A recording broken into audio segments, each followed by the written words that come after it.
Baklaran.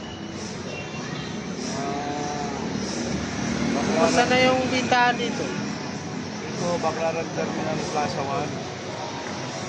Yung pagtitinda namin ngayon, medyo maigpit. Kasi tapos na yung kalugit ni Mayor na hanggang June 16. Kaya clearin muna. Kailangan linisin muna yung mga kalat.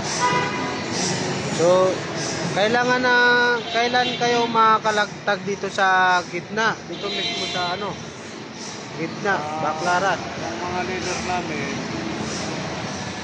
mag-aapila muna kay Mayor. Ngayon si Mayor naman, nagpapatawag ng meeting. Kung anong pag-usapan nila, pag positive o negative, kung sakaling positive, masaya kami. Kung negative, malungkot.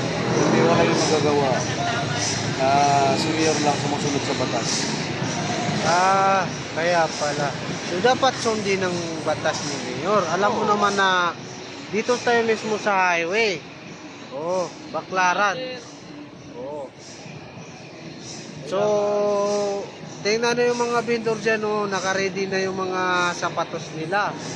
So, ano masasabi mo, kaibigan? Yan sila. Siyempre, ang mga yan, kumakain din sila. Kailangan maghanap buhay. May pinapaaral kasi sila eh. Yung iba naman nangungupahan. Kaya, bandang hapon, maglalatag sila. Nakabinta man sila na 500-300, masaya na sila kasi may pangkain na sila. Kawawa naman dito yung mga vendors dito sa Baklaran. Naghahanap buhay. Tingnan mo. Sa ngayon, nakabuhi naman ka ba? Parang ikaw na yung nagtitinda dito ng sapatos. Naiboy naman ako, 2 piraso. Oo. Ang problema, binili ko lang ng almusal. Ngayon, ang natira, yung kuna na lang, yung tubo, inalmusal ko na. Kawawa naman. Sige, narinig natin yung mga kapatid natin dito. Parang kawawa kasi alam mo naman na sa panahon ngayon, matumal.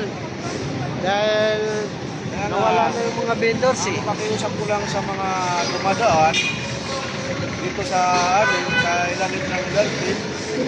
Huwag sana sila makakalat ng mga basura nila kasi kami ang pinagbibintangan na naman magtitinda.